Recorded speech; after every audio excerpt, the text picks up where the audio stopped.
Good evening, everyone. Thank you for joining our Facebook Live. The Hungarian Cultural Institute and EUNIC Brussels is proud to present to you From Sketch to Style, a workshop with the Hungarian illustrator and comic book artist Gyula Németh. Gyula, the screen is yours. Okay. Hi, everybody. I'm Gyula Németh, and I work as an illustrator and as a comic book artist. And today we're going to talk about this one, my comic book work. Actually, I'm going to turn off my camera and I'm going to put on my screen because I want to show a lot of things.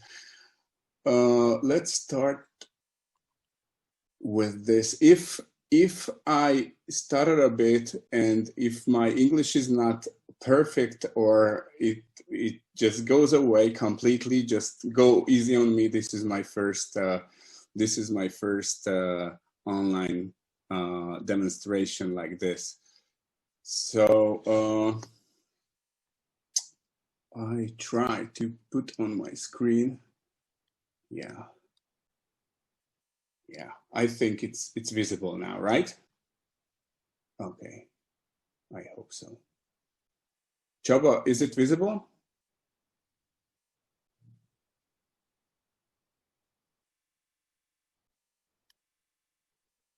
I hope so.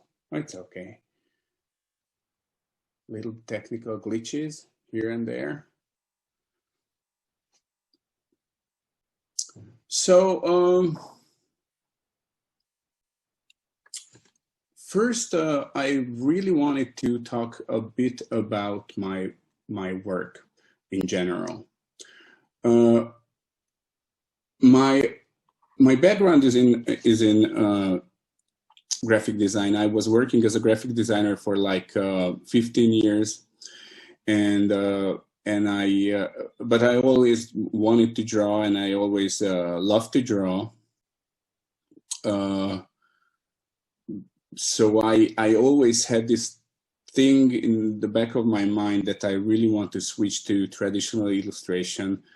And I waited and waited, and like 15 years passed, and like a few years ago, like 6 years ago, I said that this is the time to really switch. And with a friend of mine who's also a comic book artist or an illustrator, we went to New York for the New York Comic Con, and we showed around our portfolios there. Well, it was a mixed response, because yeah, there were some publishers who were interested, but very small publishers, and to the bigger ones that we really was aiming for blindly, because of course this is almost impossible to get to a big publisher when you're a beginner. So of course we couldn't even get to those guys. Most of them don't really have editors there. So we were there, and I really had to think about a way how to advance, how to get to that next step. And I was just a second, because I have to make sure that this is going okay. This whole live streaming. Just give me 1 second. It is perfect. You can. Oh, it's perfect. Okay, thank you. Okay, so what I really thought about that time is that showing around the portfolio is something that a lot of people do, and the editors see a lot of portfolios every day. So I really have to think about the final product that I could show them. And this is something that they rarely see, a big final product. So I started to work on something that I really loved, an illustrated version of the Island of Dr. Moreau. And it was like, I was working on this for like 2 years while working as an illustrator on the side. I mean, this was a big work to be at hand because yeah, I really wanted to do something that's never been done before, meaning that this is a classic book, but this is a classic book that really never had a real illustrated version. There were some illustrated versions with some illustrations in it, but I really wanted to a complete version of this book. So I did like more than 100 illustrations for it, and after that I made some self-published copies of it. It's a hardcover version of the book. It's more than 200 pages, a lot of illustrations, a lot of concept art in it, and of course a lot of story illustrations. This is one of them. And that was my product. That was something that I really wanted to show to a lot of people. Meanwhile, I started to work on my first comic as well. This was a Hungarian project. It's called Rabtársak, which translates to inmates at the Gulag, and this is about 2 survivors of the Gulag camps. And it was printed in more than like 100,000 copies for Hungarian schools. It's kind of hard to get it now because it didn't get into circulation. I mean, you couldn't get it at a bookstore or a newsstand. But I was nominated for the Hungarian Comic Book Award, which was a big thing for me because this was my first book. And meanwhile, I could show the Island of Dr. Moreau to a writer who came to Hungary, Tony Lee, who's a very good guy. He's an English writer, and he invited me to London for a Comic-Con in London. He's one of the organizers there, and I could show my stuff there to some writers and to a lot of people. And I met Steve Niles, who's a very famous horror comic writer, and we started to work on a project right away. But first, Tony invited me to work with him on it was a short story for Heavy Metal. It's an iconic magazine. It's a sci-fi magazine, comic book magazine. So we did a short story for them. It's for their Megadeth album. These are some pages of that little story.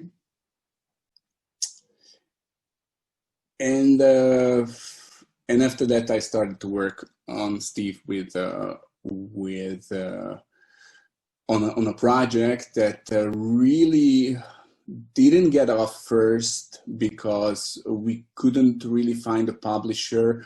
We found a publisher, but the publisher acted in a weird way. So we started to work on another project that I'm going to show you in a bit. Meanwhile, I did a short story for Hungarian magazine that won that award that I didn't win the first time,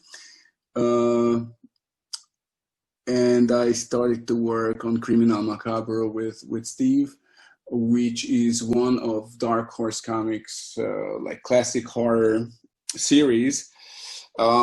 It has more than 1,000 pages out. I mean, it has like 2 omnibus volumes out there, but they stopped doing this series like in the late 2000s, and this story, The Big Bleed Out, was was there, like the renewal of this title. So I started to work on this with Steve last year, and yeah, we did like 4 issues. These are some covers. This is the last one. This is the second one. It's not in order. And this is a horror story, but it's not only horror. It has a lot of it has some humor in it, and it has a very strong noir feel to it as well. So it's based in Los Angeles, like a lot of good noir stories, and it has a lot of elements of a noir story, like a femme fatale, and some mysteries, and burnt out detective. So we worked on this story last summer. Actually, I'm gonna show you how I worked on one of these pages. Okay, the page is not here, but it's the same story. And after that, or while we are working on this, we found another publisher for the story we wanted to work on first before this. It's this story is called The Possessed. It's another horror story based based on my idea, but he really liked it, so he wrote a whole story on that idea. And this is a World War II story, a horror story, but more like a ghost story and a revenge story as well. It's based in Hungary in 1945, when they start to deport Jewish people from the Hungarian ghetto, from the Budapest ghetto. So yeah, it's another kind of grim story, totally different than the noirish criminal macabre. These are some pages, and yeah, if you're interested in any of these, Criminal Macabre came out from December to March, but these are the individual comic books, and the trade paperback version, which is like the collected edition, will come out in December. This is the cover. So you can find this in stores in December. And for The Possessed, it's gonna come out this month, and the second issue will come out next month, so in October. It's a bit thicker than the issues of Criminal Macabre. These are 30 pages long, so it's 60 pages. The whole story, Criminal Macabre, is around 80 pages. And lastly, when I have some time, I work on a different project. It's a very personal project. It's about the creatures of Hungarian folklore. This is not a comic book, but this would be another illustrated book. Actually, I had an exposition, an art show of this whole thing in Hong Kong last year, and that. The pictures that were shown there would be the basis of the book as well. I'm not really sure when it's going to come out, but I'm working on this here and there. The Island of Doctor Moreau will come out in a month or so. So I had to wait some years to get this out. I had a lot of other things to work on, and I always was like, I was always postponing the whole thing. That okay, I have to redraw some things. I have to draw new things in it. and I was postponing and postponing, but finally it's going to come out this year in October, the Hungarian version. After that, I'm not sure what's going to be with the English version. I try to find a publisher, or I go crowdfunding. We'll see. So anyways, these are the stuff that I'm working on lately, and let's talk a bit about the process that I usually use when it comes to comics. So everything starts with the script, and I'm sure a lot of people have seen scripts. It's the same format almost as a movie script. Important thing, if anybody has a question, just ask away. It would be nice if this wouldn't be like a one-man show. We could have a bit of interaction here and there. So just ask if there's anything. So anyways, the script for a comic book a random page looks like this. It's very similar to a script page for a movie. The only difference is that there it's broken down to scenes and shots. Here it's broken down to pages and panels. When I get a script like this, it's like if it's a Hungarian, it's an American publisher, it's usually like 20 pages. Before that it was 22. Now it's 20 pages. The first thing I do is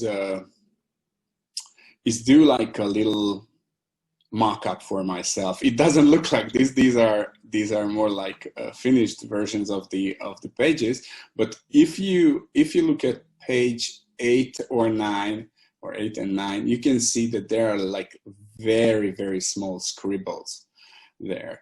It's almost impossible to tell what's on them, but I know what's what when I read the script and I look at these scribbles.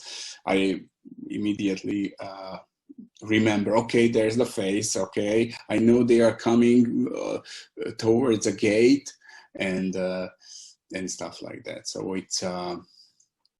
it's easier for me to remember, and these are just very, very basic compositions. So it's not even a sketch. It's just to start to think about the page, really. Okay, I'm gonna add a panel here, a panel there. There's another thing that's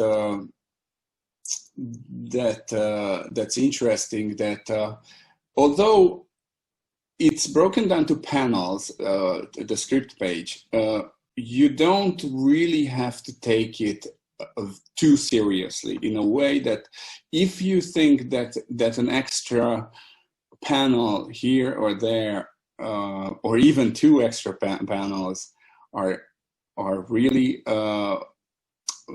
work better than as written here, you can usually put it in.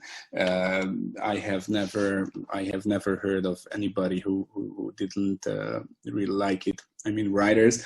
But I also know that there are some writers who are much more detailed when it comes to scripts. One of the most famous writers of our era is Alan Moore, and I know that he's a very, very, very detailed when it comes to. He's not active anymore, I think. He doesn't write comics anymore, but he's talking about shoes and what kind of shoes you see when you see a leg, and what kind of car you see passing by the character. So very, very detailed. Some other writers don't even break it down to panels. Their page descriptions, they just give you what's happening and the dialogue, and that's it. You can break it down. Some people like it. I prefer this way, that at least I have it's like a compass. It's like a compass. Okay, you have a general direction where to go, and from there you can change little things. It's a good comparison to being a writer is a writer, but like an illustrator on a comic book is like a director on a movie. So you can, even if it says the script says something about the composition, you can always change it. You can say, okay, this would be better this way or that way. So you're like the director. Okay, so here we start the page with establishing shot. We call it establishing shot. It usually shows the location of the scene. Usually, not usually, but a lot of times it's very, very boring. It's just a house. It's just a street. It's just a piece of land, whatever. But this time we have a very interesting one, because we not only have a great scene, a great location, a very interesting one, but we have a lot of people in it, and also we have a character, one of our main characters in it. So it's a very dense establishing shot. So yeah, after that it's just a very simple scene. Moloch, the character, gets into this alleyway. He looks around. He talks to one of the homeless persons, and after that he's looking towards another location, a basketball court. So at first I after my scribbles, I usually go for a reference. In LA, there's a place called Skid Row. Skid Row is a very, well, in a bad way, it's an iconic place in LA, because it's full of permanent tents of homeless people. There are a lot of homeless people around. It has I'm sure it has a very bad vibe to it, not because of the poor people, but it's very dense, it's very dirty, and it has a very unique feel to it as well, because you can see all these tents and all these guys on the street, but above them you see some looming buildings, like big towers. So it has like a very unique feel to it, a very unique visual feel to it. Yeah. So I usually look for references like this, and after that I do my sketch, which in this case looked like this. It's still pretty loose. I hope it shows, because it's in like light blue,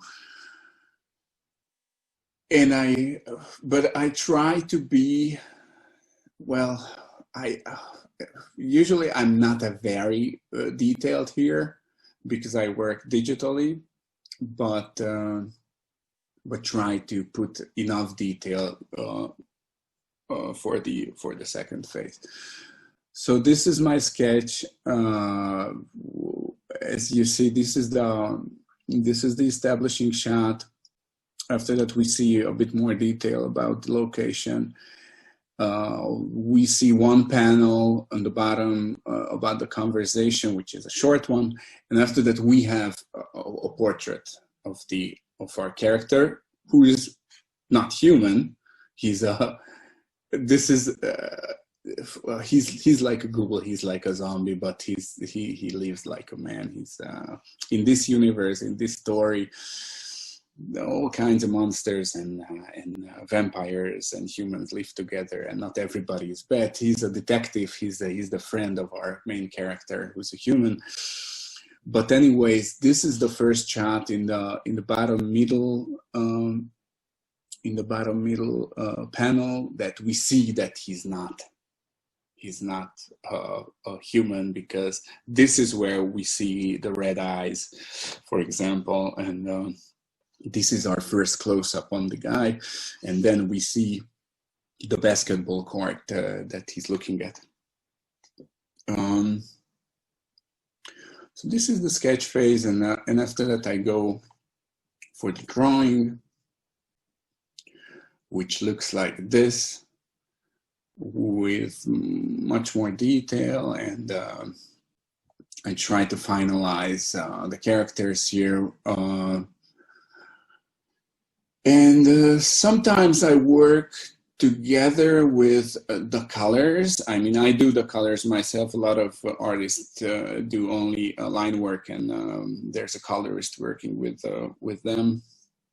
I do my colors as well, and this is something I like to do, and this is something I have never heard from anybody else, that for me, the most productive way to finish a page is to finish a panel completely. I mean, I start the page on the first panel and I finish it completely with color, with everything. On this page it wasn't the case, but usually it's the case.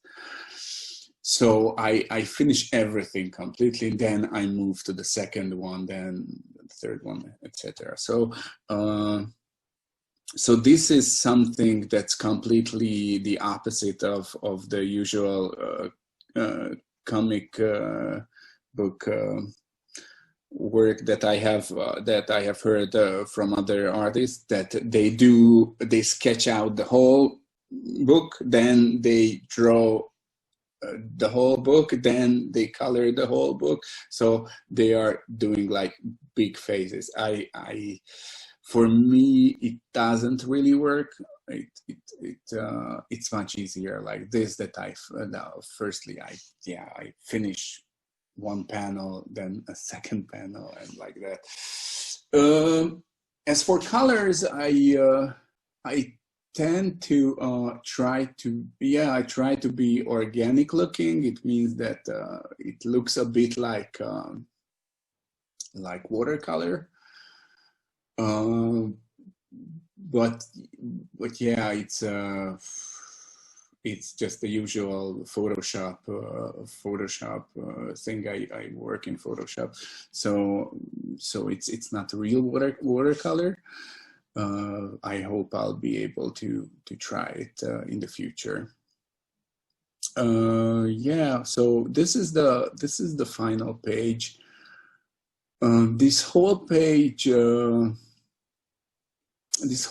took like a bit more than a day to complete, which may sound a bit quick, but it's not really quick. And it's also when I start to work on something, I'm pretty quick in the beginning, then I slow down, because it's harder when you have a lot of things to change. You have a lot of things to correct and go back and fix something that you don't like, and things like that.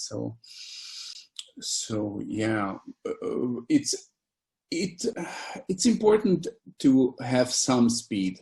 Of course, it comes with time, and since I don't really have a huge experience, I mean, this was my first book. Now my second book came out, and of course I work on different comic projects here and there, but I know that speed is one of the most important things because of two things. One is that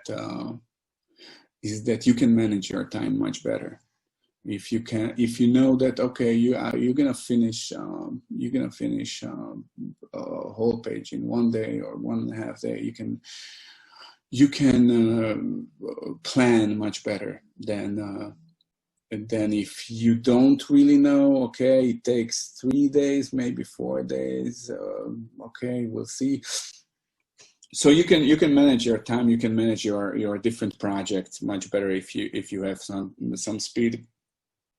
But also you earn more, not more. Yeah, you earn better money, because if you break down what you get for a comic book to a month, or for 2 months, well, do the math. It's not hard to imagine. So yeah, these are the basic steps of the comic book. It's the script, it's looking for references, the sketch and the drawing, and then the colors. It's do and repeat, do it and repeat.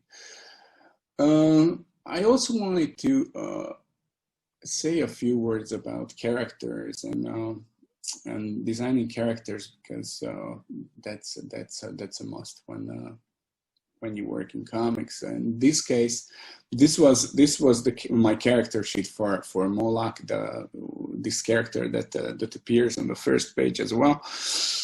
So he's a benevolent zombie. He's not a bad guy. He's not human, but he's not a bad guy.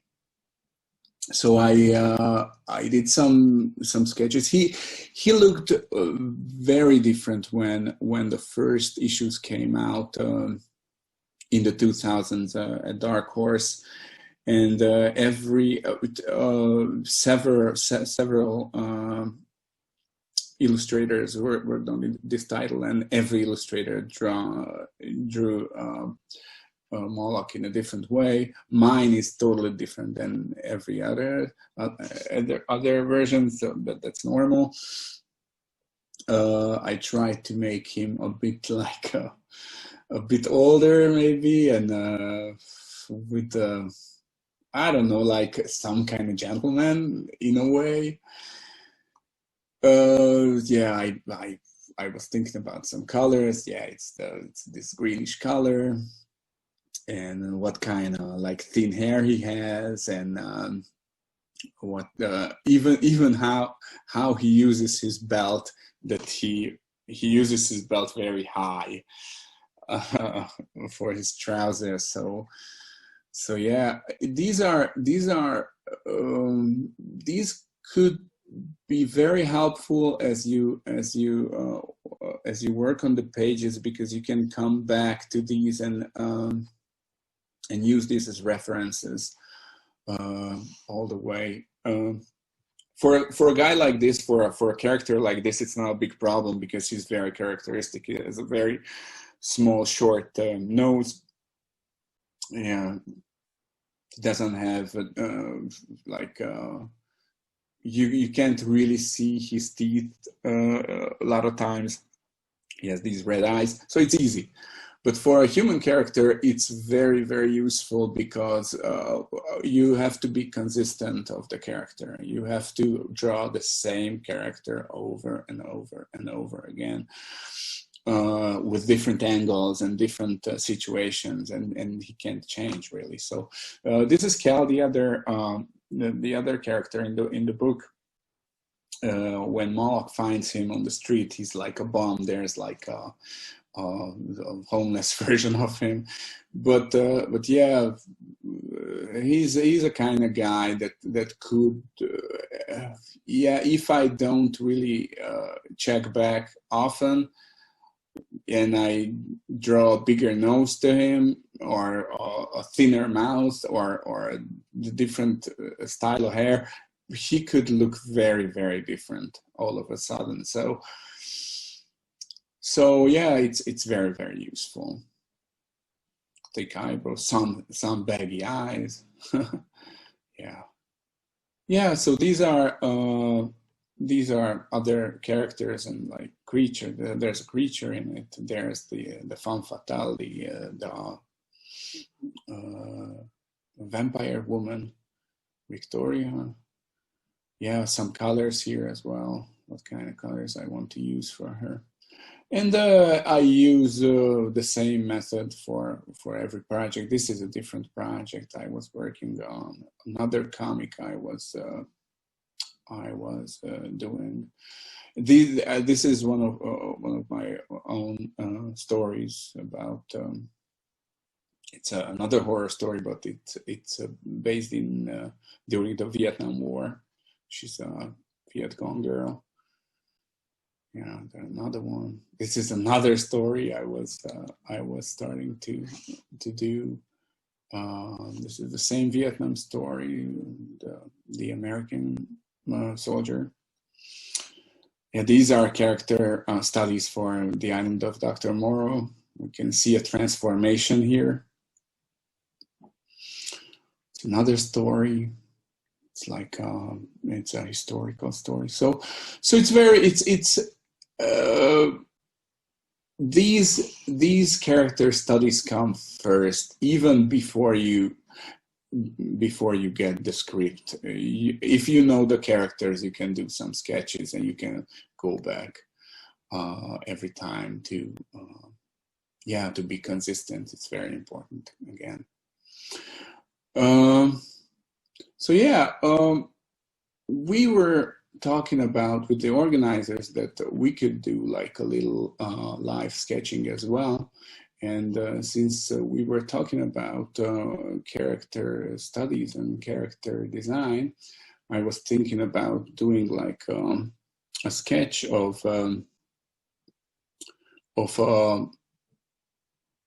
guy I'm from story I'm starting to think about. This is still not an ongoing project. I'm just starting to work on it, but it has a lot of it has quite a few characters in it, but it's very important that every character is very, very, very different, because every character in this story, and we are talking about like 30 people, has a meaning to them. So it's a complex story, and it's very character driven.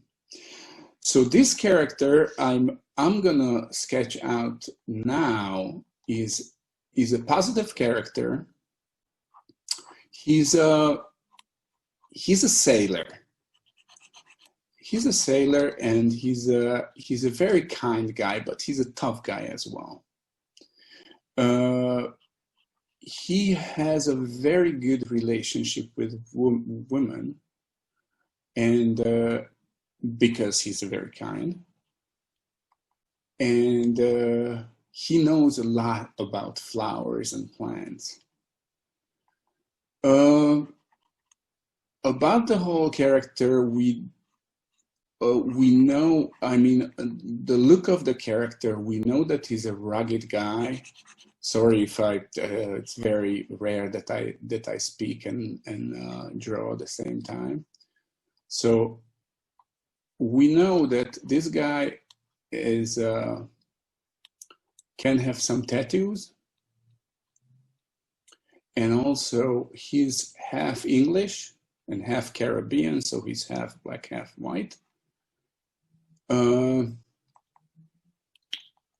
When we were talking about references, that works not only to locations, but it also works for characters. So when I know in this case that there's this guy who's like a rugged character, but he's kind.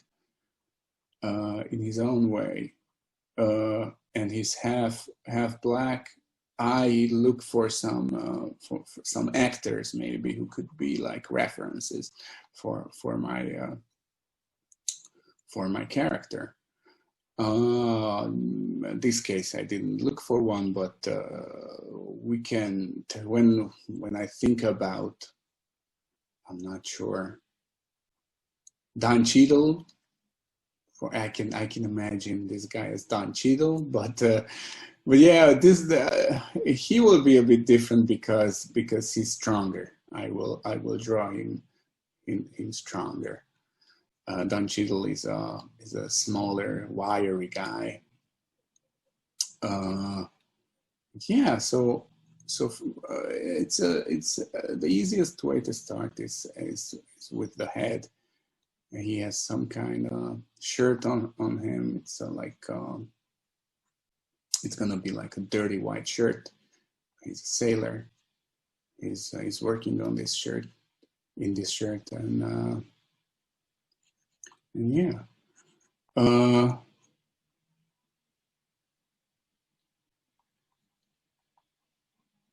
First phase is usually just exploration.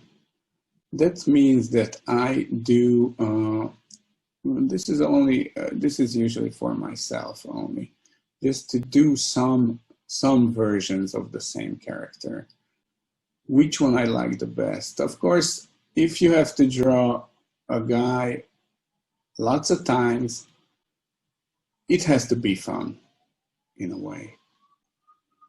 It can be somebody who, I have to draw him again. It's not, yeah, you can do it once or twice, but it won't work at all if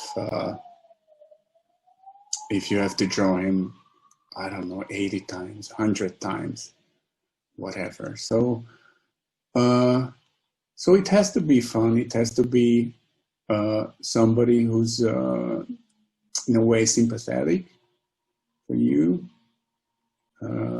because you have to create him over and over again, and that's not fun if it's somebody who you don't like to draw. Of course, there are some negative characters that you have to draw, but negative characters is even more fun because they are usually uglier, and they are usually more characteristic than the positive guys. So it's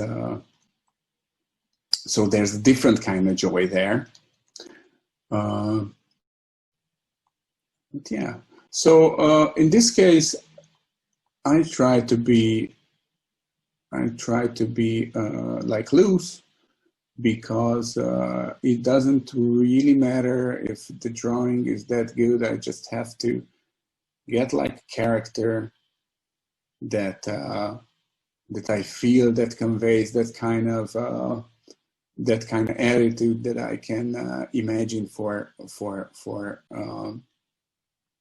this guy based on the description that I have. Actually, if I remember right, the writers told me that he wasn't good looking. Women liked him because of his attitude, but not because he was good looking. But my version here is rather good looking. I mean, it's not a problem, but yeah, why not, right? I mean, comics is a ideal depiction of some worlds, or I don't know.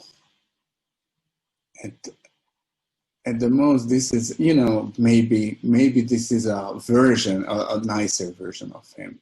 So after I'm done with this, I could start again and say that okay, let's do an ugly version of the same guy. I have the character. I have what I want when it comes to like like yeah, the karma of this guy that he emits, but he's just too good looking. So yeah, when I'm sketching it, this is sometimes I don't put more detail into it as it is right now, because I just want to see the basic features.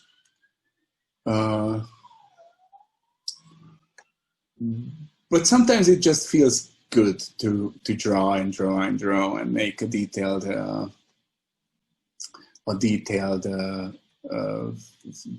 character design. Yeah, well, why not, right? I mean, when it comes to drawing, it's the most important thing is to feel good, right? I mean, okay, feel good and to finish the drawing in time, to meet the deadlines. So yeah.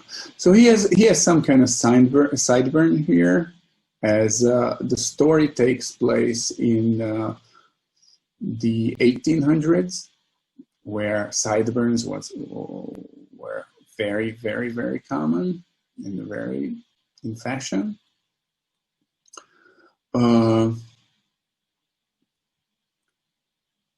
He has some thick lips.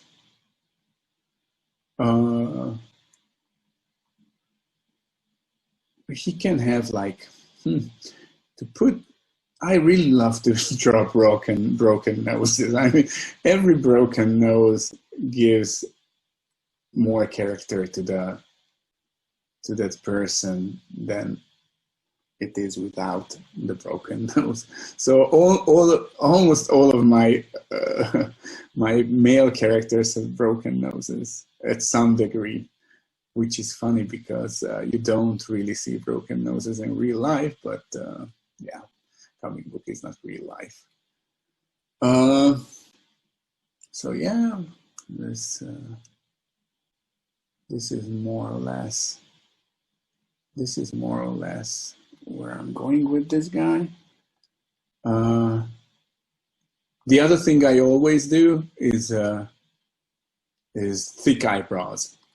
Thick eyebrows and broken noses. That's something of a common thing among my characters. I really have to watch out not to make them very similar. I mean, my main characters, sometimes I'm afraid I do that, but yeah, I have to watch out. I think it's very common among illustrators that our characters look very similar here and there. That's why it was very good that the Possessed has a very old guy, like in his late 70s or 80s, as a main character, and a 4-year-old girl. And in Criminal Macabre, there's a zombie and a middle-aged guy as main character, so it can be similar. But now that if a story comes with a lot of different male characters in it, yeah, you really have to watch out to make them easy to differentiate. Yeah, what else? I think I'm already there with this little sketch. But yeah, he looks a bit more handsome than I really wanted. Okay, I know what to do. If I remember right, this character, and I'm not making this thing up, I remember that they told me, Has very bad teeth. So another thing that we could ask, okay, so he's not good looking, he has bad teeth, but still women like him. Yeah, he must have been very, very kind. Okay, so this is our character, and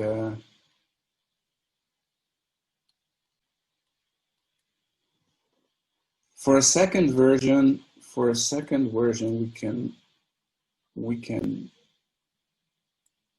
put this guy aside, like here. Here, make him a bit smaller. Yeah. Yeah, these things are much easier when it's digital. I always believe that that working on paper has more value because it has a meaning. Every line you put down, it has a meaning. You can do everything all over again, like in a second. You really have to think about every line. I really like that when I work on paper. But when it comes to speed, digital is like yeah, it's a huge help. It's a huge help. So anyways, let's do another very quick sketch. We still have a bit of time. This time I try to draw him in a side view. This is more like a profile view with like a bit of a smile on his face, that we can see that he doesn't really have too many teeth, but at least it's gonna be different, right?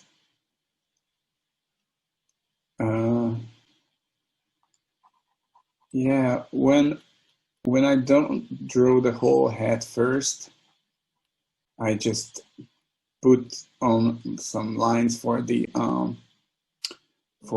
forehead, and I start to work on the face then. I always find that the face is too big for the head, so this is why I always have to draw the head first. I mean the basic shape of the head, like in this case. Yeah. Of course, these sailors had a lot of tattoos as well. So even though I don't draw tattoos on him right now, because it could be only in on his face, I'm thinking about differentiating all these characters with tattoos as well. So it's not only the facial features, the different body types, but there's like an extra layer of character in the story, which is a lot of different sailor tattoos.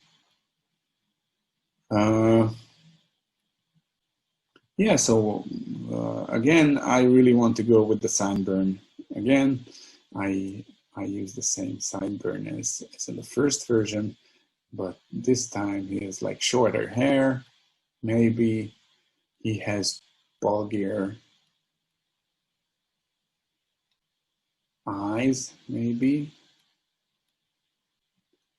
Not that thick of an eyebrow to make it a bit different. Yeah, he's not that handsome now. And at the end, let's put in one tooth. Yeah. Now he's not handsome, I think, at all. He could be a bit thinner as well, still wiry, but still wiry, but a bit thinner as we look at the neck. And I draw in some details for the ear. Yeah, you can have some tattoos, but on the neck maybe, but I really have to come up with some good references first, because I don't know what kind of tattoos they had in those times. But anyways, he's not that good looking right now. And we already have like 2 versions of the same character. I like both of them, but I think that that this version might be a bit closer to what I was aiming for first, because he's not like the straight-on good guy. He has a bit more character, and he looks more mischievous in a way. And yeah, that's it. As for color, of course, I don't really use color when it comes to characters or character sketches. It's not that important, but I try to put in some blacks like this to his hair, because it adds to the, it completes the character in a way that, okay, in this case, a half black guy doesn't look like albino. He has like dark eyes, of course, and when I'm done with some of these, I usually do like a few of these sketches. I show them to the writers, and we discuss what they like, what they don't like. Usually, like, they like everything, which is a good thing.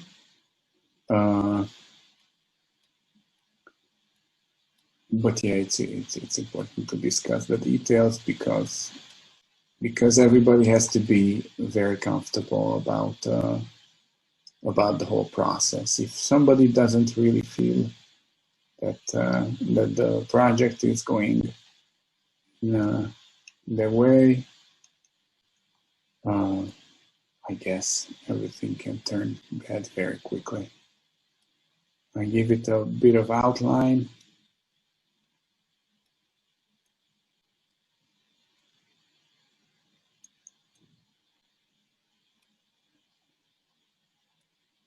And basically that's it. I think I'm done with these. I'm kind of happy with how it goes. I might do a few other sketches and to combine elements that I like in different variations, and yeah, we are there. Okay, so thank you if you were watching this, and don't forget, if you're interested in any of my stuff, all of these books will come out this year, September, October, December, and remember, if you want to work on this in this area, let's just do something personal that will make easier to get you recognized. That's my experience. that the portfolio in itself is not really enough, because people see a lot of portfolios. If you finish a project for yourself, something that you really love, people will recognize it much more. So yeah, thank you again, and that's it. Goodbye.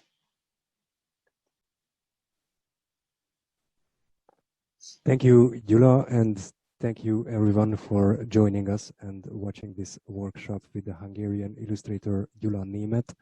As we mentioned at the beginning, if there are any questions, you can send them as a comment below this video on the Facebook page of the Hungarian Cultural Institute Brussels or the Facebook page of EUNIC Brussels, and we will wait for a few more minutes, and if there are any questions, Gyula will answer them now.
Yes, Gyula, we have one question from Esther Seep. Thank you, Esther, for asking this.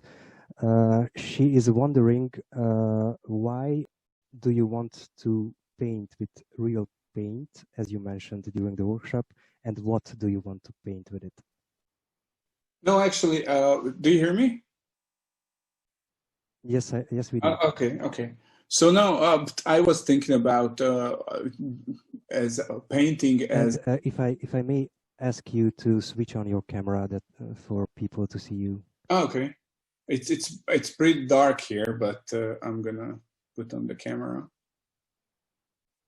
Okay. No, it's pretty dark. You can't see me really, so that's why I'm turning it off. So yeah, when I was saying that that I want to use real paint, I was referring to painting the colors for a comic book. So and the real reason is the same as I said with working on paper and ink, is that for me it has more meaning when I put it on paper. That means that I can't change it 1,000 times. I really have to plan it much better. I really have to think about it much more, what I really want to do for every single line. It's not like digital when I can change it 1,000 times. So it's somebody said, and it's a very good analogy, is that it's like saying a word. You can take it back when you said it. It's the same as working on paper. You draw a line and that's it. So I was referring to that I would really try to in the future to paint some of my pages. I hope I'll be able to do that.